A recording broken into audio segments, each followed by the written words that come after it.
What if the chicken tenders you buy for your kids at the local store weren't really made from real meat, but instead created in a lab? Would you be none the wiser to this reality, or would you be able to distinguish between real meat or lab-grown meat? The production of lab-grown meat poses a big question that challenges our understanding of food production, ethics, and the future of our diets. How it started. A brief history. The year was 1901 Germany. A chemist named Wilhelm Norman slaved away in his laboratory, obsessed with creating the perfect synthetic lubricant for the Empire's submarines. After countless failures, he finally achieved success, a slick, smooth substance that kept machines running like clockwork. Wilhelm Norman's triumph was short-lived, however, as the top brass soon deemed his marvellous lubricant unnecessary for their state-of-the-art fleet. Dejected, Wilhelm Norman was ready to abandon his beloved creation, but then a thought struck him. Perhaps this wondrous white glue could find a new life in another industry. He brought samples to his friend Ansel Keys, an expert in food sciences. Ansel Keys' eyes lit up when he felt how spreadable and moldable it was. Together they tweaked the formula and gave it a brand new name, Crisco. Before long, Crisco infiltrated kitchens across America. Hailed as a revolutionary new shortening, housewives were told it was lighter and healthier than lard. Bold advertisements even claimed it could help you live longer. Of course, these were mostly fabrications, but the public believed. For Wilhelm Norman and Ansel Keys, their failure became their fortune, and all it took was some clever marketing to transform an unwanted lubricant into a kitchen necessity. Who's behind lab-grown meat? Fast forward to the present, and we find ourselves confronting a similar story with lab-grown meat. In 2021, Bill Gates said all rich countries should move to 100% synthetic beef. He just got one step closer to that utopian dream. On June 21st, 2023, the USDA gave the first ever approval to two tech company startups in California, Upside Foods and Good Meat, to sell test tube chicken that's actually cultivated in steel tanks. That's not to say they have not been selling them beforehand. Much how the pokies of 2021 were sold without FDA approval ahead of the time. Franken chicken tenders, anyone? The first restaurant is in San Francisco, called Bar Korean, and the other in Washington DC, which is yet to be named. Bill Gates is also one of the majority shareholders in Impossible and Beyond Meats, including Richard Branson, Cargill,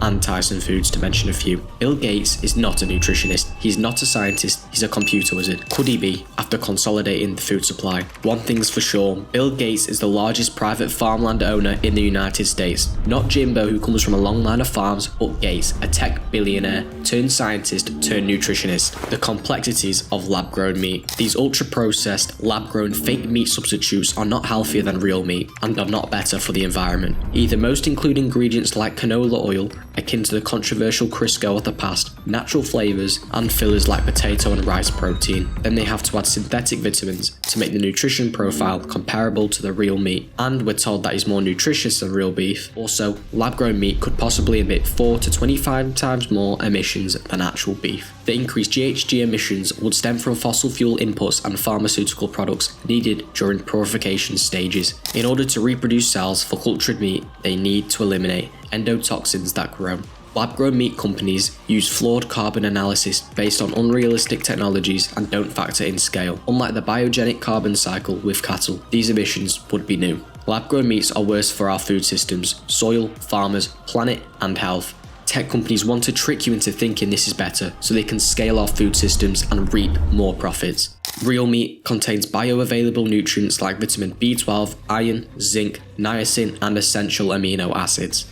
However, there are two important things to remember here. Once a business has patented a method of production, they have total control over it. So there is a potential for new technologies to hand more control over to large businesses within the food world. You can't patent an egg, for example, or nature. We will always have access to chickens to have our own eggs. And the second one, we don't know what consequence there's going to be with lab-grown meat, but I guarantee there will be. So now the question on everyone's mind, how is lab-grown meat actually made? Live chicken cells are nourished in a broth of nutrients, and they do what stem cells do and create progeny. Then the masses of lab-grown chicken muscle are then shaped into familiar boneless cutlets and sold into retail. At least one of the companies is using genetic engineering to promote continuous growth of the cells. It's a little worrying that the proprietary processes used will not likely be open to scrutiny, with the mainstream media adoring all over them. They enthusiastically claim lab-grown meat will bring an end to high environmental impact of the present meat industry until Davis Research reported otherwise. They reported the impact of lab-grown meat is likely to be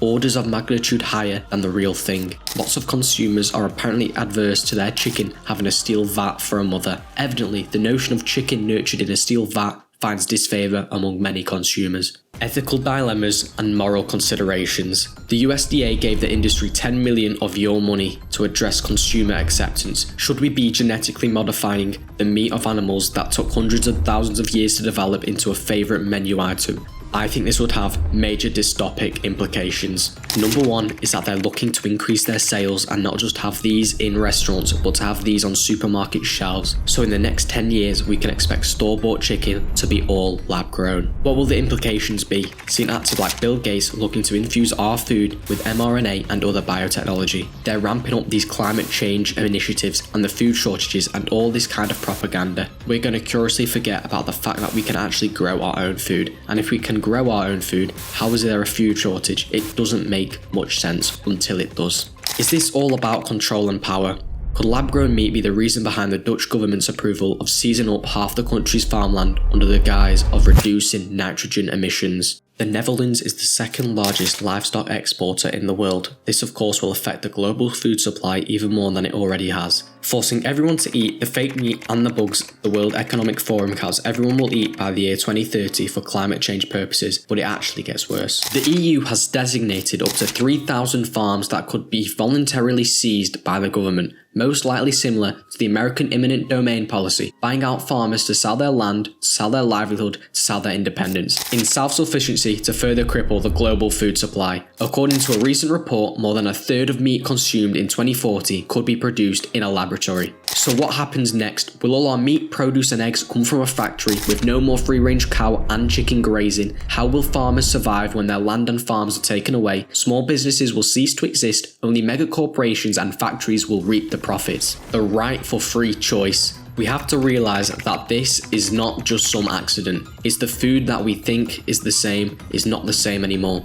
We're all for free choice, but the fact is you cannot have a free choice unless you have an informed choice. And you can't have an informed choice if they're lying about what is on the label. Let's look at one example. Take Pam cooking spray. Everybody knows what Pam is. It's some kind of healthy oil with compressed air that you spray on your pans for a non-stick coating, right? Wrong. It's not compressed air, it's butane and propane. People don't understand that they are spraying lighter fluid on their children's food and it's highly successful and dangerous. So the moral of the story is that they feed us the bright side of the story and then a few years down the line they give us a reality check that it's not all what it seems. Don't even get me started on the fake rice, fake honey, olive oil, etc. to name but a couple. Ethics have been replaced by profit, and when it comes to profit the animals always lose.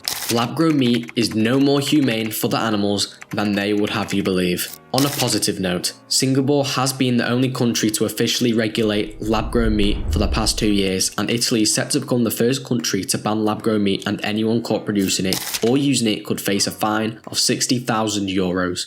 Products like lab-grown salmon and fillet steak will be off the menu. Prime Minister Giorgia Meloni wants to protect Italy's world-famous culinary heritage. Let's hope stances like these will give rise to other countries moving forward with stricter regulations and restrictions. What are your thoughts on this? I would love to hear your say in the comments. Could it be for total control over everything we have, from our food supply to the money we have in our pockets, to electric cars, our medical care, bank account? What's next? The air we breathe? Seems a big corp owns everything and has a say in all we do and say. Gradually everything will be monitored in a digital, technical world.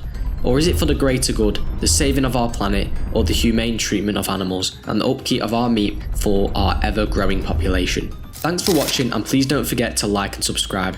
See you in the next video.